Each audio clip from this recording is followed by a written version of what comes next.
é que vocês estão por aqui? Tudo na paz de Jesus? Para quem não me conhece, olá, tudo bem? Eu sou Nadia Araújo e aqui neste espaço virtual nós trocamos umas ideias sobre relacionamento amoroso virtual com foco lá no Egitão, mas também trocamos umas ideias sobre relacionamentos em geral, com pai, com mãe, com tio, com tia, com avó, com avô, com amigo, com amiga. O importante é trocar ideias aqui, ajudar uns aos outros a viver uma vida melhor, a tomar menos decisões erradas na vida e assim sucessivamente. Para quem já me conhece, para quem já está aqui todo dia, bem-vindo mais uma vez, bem-vinda mais uma vez. Puxa a cadeira que temos uma história longa hoje, tá? Logo avisando que a história vai ser longa. Mas antes disso, deixa eu dar meu recado aqui, que você aí que tem uma história, seja com boa magia ou não, manda pra cá teu relato, vamos trocar umas ideias aqui. Não se preocupe que ninguém vai saber que você é você, porque a sua identidade é totalmente preservada. Por favor, bota lá no texto que você autoriza que a história seja lida aqui no canal e que você está ciente que uma vez que o vídeo for ao ar e não será retirado. Bota tuas redes sociais, porque eu preciso confirmar que você não é um fake. E sem mais demora, simbora para nossa história de hoje. Maria fala o seguinte: olá, Nadine, amo seus vídeos e assisto todos. Brigadaço, Maria. Adoro seu senso de humor e a importância de alertar as meninas às Marias românticas e carentes dos perigos, não só do mundo árabe, mas também no mundo inteiro. Brasileiros são santos? Não. Mas se você casar e tiver filhos no exterior, o problema é triplicado. Por isso, todo cuidado é pouco. Eu vou fazer um pequeno resumo da minha infância, que foi simplesmente infernal. Meus pais brigavam muito por qualquer motivo. Depois do divórcio, foi o alcoolismo da minha mãe, depressão e desemprego do meu pai, que resultou na morte dele com apenas 46 anos de um infarto fulminante. Passamos muita fome e uma vida de miséria. Quando eles eram casados, nossa vida era confortável na parte material. Então essa falta de tudo foi ainda mais difícil. Meu sonho era chegar aos 18 e poder trabalhar. E assim aconteceu. As coisas melhoraram um pouco. Minha mãe se tornou religiosa e parou de beber. E ficou recebendo a pensão do meu pai. Eu trabalhava e ia para academia. Até prótese de silicone nos seios eu coloquei. Porque eu sempre me sentia feia e gorda. E com tudo que eu passei, a agressividade da mãe e até quase violência sexual dos primos dela, desenvolvi distúrbios alimentares. Minha gente, já dei minha pausa aqui. O incrível do negócio é que Maria é uma mulher bonita. Sabe o que é uma mulher bonita? E não é aquela coisa assim, ela é bonita porque fez procedimento. Não, não é isso. Eu olhei lá as redes sociais dela e não vi uma foto dela que eu falasse assim, não, essa aqui ela tá feia. Ou tipo, não, ela aqui tá bonita porque foi no casamento dela, tá com 1 quilo de maquiagem na cara. Não, eu vi foto dela com 1 quilo de maquiagem na cara e sem maquiagem nenhuma. E ela é bonita igual. Mas assim, por que eu tô falando isso? Quando a gente tá mal, quando a gente não tá bem com a gente mesmo, a gente pode ser a princesa Diana reencarnada e atualizada. A gente vai se achar feia, né? Aí a gente vê o quê? A importância da gente estar bem com a gente mesmo. Bom, prosseguindo. Os anos passaram e eu saí de um emprego que eu me dediquei de corpo e alma, porque era para uma pessoa da minha família. Eu pensei que finalmente tinha chegado minha hora de vencer. Era uma fábrica bem estruturada. Eu trabalhava na loja. Foi um grande sucesso, eu vendia muito. No segundo ano, minha parente decidiu me descartar. Eu fui muito humilhada pelo sócio e marido dela. Ele berrava na minha orelha. Então eu me vi desempregada. Minha mãe recebia a pensão do meu pai, mas não cobria as despesas.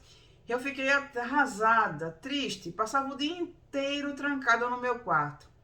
Eu ouvi falar de um jogo, uma segunda vida. Então, por curiosidade, eu instalei no meu PC. Se chama Second Life. O ano era 2008. Você escolhe o avatar e pode interagir. Eu gostava de ver essas casas virtuais, falar com as pessoas.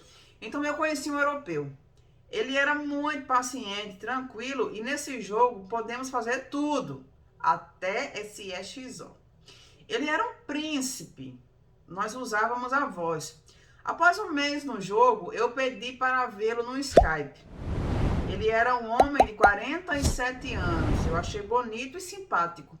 Ele disse que procurava uma moça para constituir família. Aí eu já dou minha primeira pausa aqui. Um homem com 47 anos, solteiro. Minha gente, vai atrás que tem coisa. E no caso dela tinha, tá? Eu já sei a história até o final, já vou adiantando que tinha, tá? Ai, Nadir, que preconceito, né? Não, minha gente, é meio estranho, tá? Vai vendo. Um verdadeiro príncipe encantado. Eu procurei me informar se o que ele me disse sobre o trabalho e sobre ele eram verdades. Com o nome e o Google eu encontrei tudo. E era tudo verdade. Ele disse que iria cuidar de mim. Me mandava quilos de chocolate importados. E começou a me ajudar financeiramente também. Então começou a preparar a vinda para o Brasil, conhecer minha família e me conhecer pessoalmente. Como tantas, ele me mostrava a mãe. Foca na mãe. Eu mostrava meus parentes, tudo perfeito. Então, depois de quase um ano na internet, ele marcou a viagem. Eu aluguei um flat próximo à praia. Foi um sonho. Ele era maravilhoso. Na cama, nunca vi nada parecido. Ele e a mãe, foca na mãe, falava com ele via Skype. E repetia sempre a tensão. Eu perguntava, ela tem medo da violência? Ele disse, não, ela era preocupada com gravidez. Achei um pouco estranho, porque ele era um homem de mais de 40 anos e eu nos 30. Eu, no lugar dela, me preocuparia com a violência. Vai vendo. Um lindo dia na praia, ele disse, amanhã nós vamos comprar aliança para o nosso noivado. Eu não podia acreditar, depois de tudo dar errado, finalmente um príncipe encantado. E também uma agência de viagem para preparar a minha primeira viagem para a Europa. Então, após 15 dias, ele voltou para casa, chorando no avião. Eu fiquei em casa, contando os dias para a viagem. Um mês depois, já era o dia de partir. Me lembro como se fosse hoje, a felicidade, a ansiedade. Eu cheguei lá, na Itália, tá? Cheguei lá em tal cidade de manhã, me lembro do frio. A minha cidade é muito quente e nunca estive no exterior antes.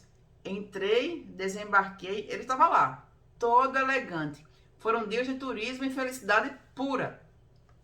Depois de uma semana nessa cidade, fomos finalmente à cidade dele e da mama. Foca na mama, foca que a mama é que vai ser o problema.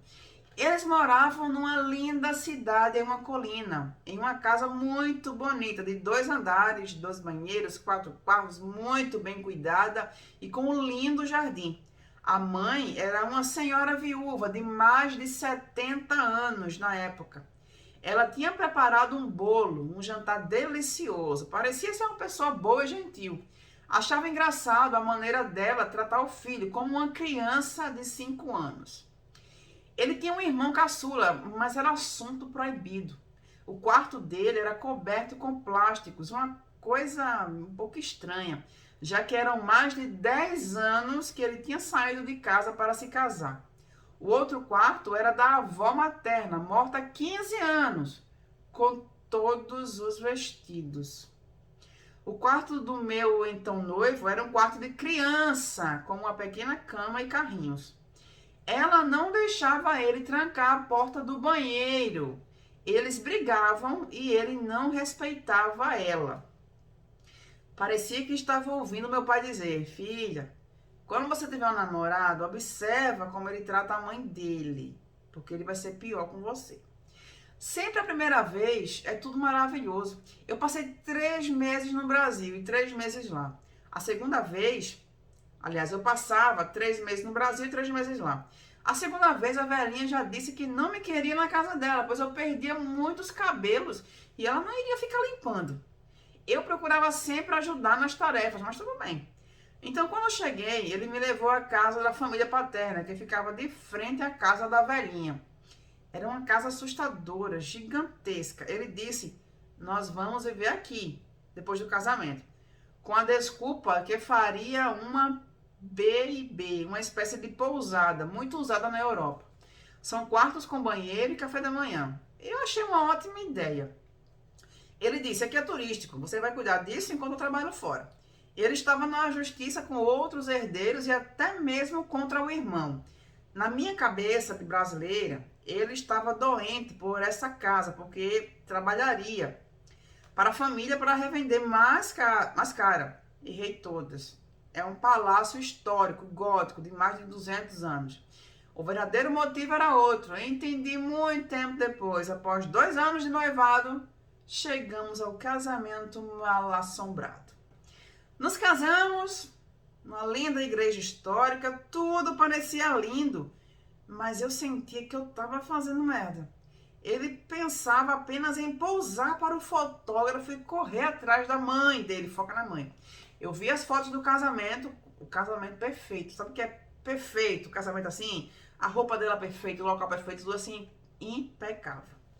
Eu me senti péssima, parecia que eu estava no casamento deles. Sem contar tudo que a velha aprontou comigo. Te conto apenas que meu buquê apareceu todo amassado e estava no chão do quarto. Nas fotos não dá para perceber, mas de perto era horrível. Na noite de lua de mel, ele nem olhou na minha cara. Tu sabe o que é nem um abraço? Eu passei a noite acordada, pensando na burrada, por que eu fiz. Porque eu era carente, apaixonada, por vergonha. Porque minha mãe achava ele maravilhoso e eu era uma recalcada, como sempre. Para ela, todos têm sempre razão. Eu notava que nada com ele era divertido. Ele começou a me criticar em tudo. Eu me vestia como uma empregada doméstica. Tudo que eu vestia era feio. No início, ele me deu um banho de loja assim que eu cheguei. Passou a me fazer querer reciclar as roupas da mãe dele. Roupas de uma mulher de 70 anos. Ficavam horríveis em mim. Nunca aceitei. Ele era um... Eu não entendi isso aqui, minha gente. Dr. Jekyll e Miss Hyde. Não entendi, mas enfim. De doce tranquilo a louco berrando. Gritava nas lojas, tipo... Você não me disse obrigado por ter comprado alguma coisa. Na minha cabeça, gritar não era violência. Todo mundo dizia que ele e a mãe eram ótimos. Eu comecei a acreditar que eu estava exagerando. Ele passava o dia inteiro na mãe, nos dias livres e domingos, a obrigação do almoço também. Ele sempre queria que eu estudasse. Eu pensava que ele queria me ajudar a crescer, mas ele só queria mais tempo livre com a mãe. De qualquer forma, isso foi bom para mim, ter cursos e carteira de motorista até 2 anos na universidade. Poucos meses após o casamento, eu fiquei grávida. Era meu grande sonho. Fomos dar a notícia para a Jararaca. Parecia que eu tinha dito que alguém morreu. Ela fechou a cara.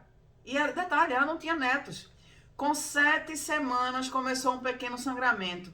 O conselho que ela dava era para eu fazer caminhada, que melhoraria. Realmente, ele me fazia caminhar muito.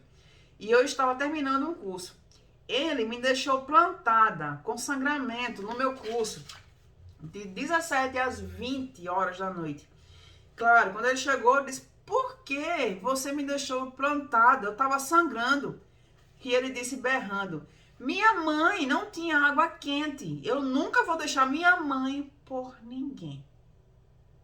Dá pra vocês ou vocês querem mais? Meu mundo caiu. No outro dia tive uma hemorragia e fui para o hospital. Disseram que não tinha mais nada a fazer, apenas a curetagem. Eu fiquei destruída. Depois disso, em pouco tempo, eu fui para o Brasil, convencida que era o fim. No Brasil, ele quis reformar a casa da minha mãe inteira. Ela dava muito apoio a ele. E nessa reforma, uma vizinha começou a criar confusão e me ameaçar. Eu fiquei entre minha mãe, que não me queria em casa, e a vizinha ameaçando e voltar para a Europa. Decidi voltar então. Ele estava uma maravilha. Ele me prometeu que reformaria a velha casa de família e imóveis e seria tudo perfeito. No lugar dele reformar nossa casa, ele deixou a mãe decidir o que ela preferia. Com certeza ela não iria preferir uma cama para mim ou outras coisas que eu estava precisando. Não tinha aquecimento, camas de 80 anos, duríssimas, tudo velho. Ele prometia que faria tudo. servia paciência. Enquanto ele passou 3 meses reformando a casa do irmão, eu só pensava no bebê que eu tinha perdido. Eu queria voltar a ficar grávida, mas não conseguia, era obsessão. Muitos exames descobriram que ele era praticamente estéril, quase não tinha espermatozoide. Que ironia, a mamãezinha tão obcecada com medo do filho se reproduzir, e no final ele, que era quase estéril. Decidimos fazer tratamento, que resultou em uma linda menina. Nunca pensei que conseguiria ter um filho de parto normal. Aqui a mulher não pode escolher, cesariana apenas de urgência. Foi a experiência mais fantástica da minha vida. Um sonho realizado. Era tudo e mais. Sempre alternando tranquilidade e gritos, violência psicológica e chorar pedindo perdão. Tirando apesar de ser gravidez considerada de risco, foi tranquilo. Nasceu linda e com muita saúde, graças a Deus. Momentos de pura felicidade, apesar de não ter a ajuda de ninguém. Eu acordava sozinha para fazer o leite e trocar ela, e tudo. Mas eu estava feliz mesmo assim. Eu entendi porque estava enlouquecendo. Um sonho realizado, minha bebê, tão linda. Com recém-nascida, dormindo num sofá, cama na sala, sem geladeira. Tinha apenas um velho frigobar. Eu acordei um dia e quebrei tudo, eu estava enlouquecendo. E ele comprou a primeira geladeira para casa após anos. E todo o dinheiro que ele pegou da herança em empréstimo, quase tudo passava de... Minha gente, eu não vou falar o valor não, mas é um valorzinho legal, viu? É um valorzinho... Pensa no valor legal. Pensa. Pensou? Multiplica aí por 10. Mais ou menos isso. Mas é um valor legal, valor bom, caixa alta, Arial Black 70 negrito piscando, 70 neon rodando assim. Eu fui aprendendo tudo sobre decoração infantil e fiquei boa nisso. Encontrei uma nova profissão. Quando a bebê estava com 2 anos, ela tropeçou numa madeira e caiu. Quando baixei para pegá-la, eu fui me levantar, ele me deu um tapão no pé da orelha. Eu vi tudo escuro, nunca imaginei que ele chegaria tão longe. Eu devolvi, mas eu sou mulher. Liguei até para a polícia, que falaram num tom de deboche. Ah, só um tapa? Para mim, ali tudo acabou. Eu vivo de aparência. Para minha filha estar tranquila. Entenderam? Porque no começo do e-mail ela fala que com o filho envolvido é tudo mais difícil. Eu não confio nele. Ele passa de bonzinho a diabo em 2 segundos. Ele quer bater na criança, ela grita. Ele chegou a dar um tapa nas costas dela que ficou a marca. Tapa em nós dói, mas nos nossos filhos a dor em dobro. Eu já me informei com outras brasileiras no exterior que dão apoio. Elas disseram que a única saída é trabalhar. Mas aí o detalhe, minha gente, ainda que tá tudo bem, vai trabalhar, ela pode ter independência financeira, mas daí se ela quiser sair de lá da Itália para vir pro Brasil, como é que ela vai fazer isso? Ela tem uma filha com cara, ele vai autorizar? Não vai. Pesquisei muito, não sou profissional, mas para mim a mãe dele é narcisista e ele também. É o filho dourado e narcisista. Resumindo, a mãe dele é obcecada pela inveja que ela sente até hoje da sogra. Pois a sogra e o marido eram muito ricos, produtores de vinho. E ter essa casa que era deles, para ela era o topo da montanha. Sendo que a minha sogra é de família humilde. Meu marido passou 30 anos da vida e fez um empréstimo de 20 anos no futuro para satisfazer os sonhos da mãe. Ele nunca pensou em uma casa para a família. E outra, que eles são acumuladores. Minha sogra acumula objetos de várias gerações e o filho é igual. O outro filho odeia os dois, pois a mãe, para realizar a própria obsessão, deserdou parte da herança dele. Ele era o bode expiatório, o balde de lixo deles. Para mim, ela era irresponsável, que abandonou a mãe idosa. Não, para mim, ele era o irresponsável, que abandonou a mãe idosa. Depois eu vi que era a campanha difamatória. Ele é uma pessoa super honesta, trabalhador, e casou com uma viúva e ajudou a criar o filho caçula. Foi expulso de casa pela mãe e pelo irmão. Olha onde foi que essa criatura foi amarrar o camelo dela. Hoje em dia eu estou no lugar dele, sob forte campanha difamatória. Um amigo europeu me disse que ele fala mal em todo lugar e a velha por telefone. Quando ele está na ira, ele grita as mesmas palavras da mãe, que eu estou há 10 anos nas costas dele e nunca fiz nada na vida. Sendo que eu sempre trabalhei e aqui na Europa fiz todos os cursos possíveis e aprendi até uma nova profissão. Eram 2 casas, 2 filhos. Outro detalhe, que devido à velha ser obcecada e ter bloqueado a venda da casa da família, uma das tias, sem filho e muito rica, deserdou meu marido, o irmão dele, e deixou para a caridade 200 mil euros. E mais misericórdia. Eu não entendo nem essa parte daqui. Enfim, 200 mil, minha gente, a gente tá falando de euros, tá? Euros. Multiplica isso por quase 6 reais, certo? E deixou mais, uns tantão aí, umas tantas vezes mais do que isso, para outros herdeiros. Eu tenho 2 profissões que posso recomeçar a minha vida. A tal casa tem 2 comércios, eu poderia trabalhar. De um lado ele paga os documentos, cursos, de outro ele cria obstáculos para que eu não possa trabalhar. Como se ele não quisesse desmentir a merda que ele joga em mim. Você pode ver meu trabalho no Facebook, porque não consigo me mover. São 5 andares. E ela mandou a foto lá do local, viu? São 5 andares, nós ocupamos o segundo. O resto é tudo acúmulo de coisas dele, da mãe dele, de várias gerações. É alucinante. A velha, junto ao filho e o marido, planejaram o futuro e a vida deles. Ela conseguiu tudo o que queria. Hoje tem a ótima pensão do marido porque ela nunca trabalhou.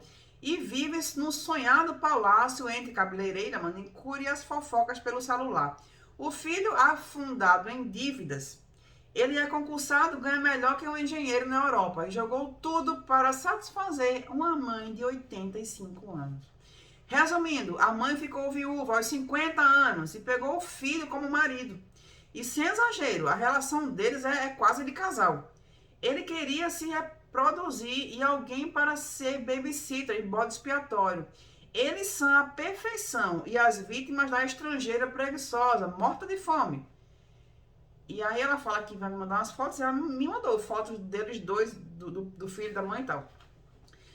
Ela entra em casa sem bater, diz que é tudo sujo. Eu trabalho 12 anos no Brasil, fiz todos os cursos que pude. Ela nunca fez nada na vida. Ela mesma me disse que nem cuidar dos filhos ela gostava e colocou os 2 na creche muito cedo. Um paradoxo hoje em dia. Ela quer estar o dia inteiro com o filho. Ele abre os olhos e deve ligar para ela e ir para o andar de cima, onde ela está. Hoje em dia a relação com o irmão é bom. Bom dia, boa noite. Ele nunca veio visitar a mãe. A última vez que ele esteve aqui faz mais de 8 meses. Hoje em dia eu entendo ele. Eu já sofri muito de solidão, de ser humilhada por eles, mas hoje em dia a única coisa que eu me ofendo é quando eles insinuam e dizem que eu não sou uma boa mãe. Mesmo assim não caio mais no jogo deles. Eu sei que não sou perfeita, mas eu vivo pela minha filha e faço o máximo para ela viver em um ambiente limpo e tranquilo. O Covid atrasou um pouco meus planos, mas eu tenho esperança de sair dessa. Ao mesmo tempo que sonho em um companheiro de verdade. Tenho medo e acho que nunca mais vou confiar em ninguém. Já julguei muito quem apanhava e continuava no abuso. Só quem está dentro pode entender como é difícil. Eu tenho fé no futuro. E aí ela manda as redes sociais dela, fotos da sogra, da casa lá que ela falou e tal. Minha gente, vocês não estão entendendo não. Você já imaginou a situação dela? Pior é nada. Ela poderia, se ela estivesse sozinha, chutar o pau na barraca, vir pro Brasil, ou então até ficar lá mesmo na Europa, sei lá, se virar. Só que ela tem uma filha pequena e não dá, né? Com filho as coisas ficam mais difíceis. Se ela quiser, ainda que ela queira vir pro Brasil tentar a vida aqui, é meio difícil. Meio difícil fazer isso com um filho pequeno, porque primeiro o cara não vai autorizar que ela saia do país com a filha, não vai de jeito nenhum. E isso que ela conta aqui, desse relacionamento da mãe com o filho, eu já vi em tantos outros casos, sabe, mães que parece que são as donas dos filhos, né? Eu já vi casos assim, vários assim, que as mães agem como se os filhos fossem propriedade privada. E os filhos têm que estar no campo de visão dela. Os filhos têm que fazer tudo para ela. Os filhos têm que viver para as mães, né? E aqui eu já aproveito para deixar um recadinho para as mães e para os pais. Que os filhos de vocês, por mais filhos, por mais, meu Deus, meu filho, meu amorzinho, meu chuchuzinho, mas os filhos crescem e esses filhos precisam do espaço deles, tá? Por mais que seja meu amorzinho, ai, meu filhinho, meu queridinho, ai, porque eu tô idosa, porque eu... Não, tá? Os filhos devem respeitar os pais, dar assistência aos pais, beleza. Mas os filhos não devem viver a vida dos pais. Até porque os próprios pais deixaram os pais dele para viver a vida deles. E é assim, a vida do ser humano é assim.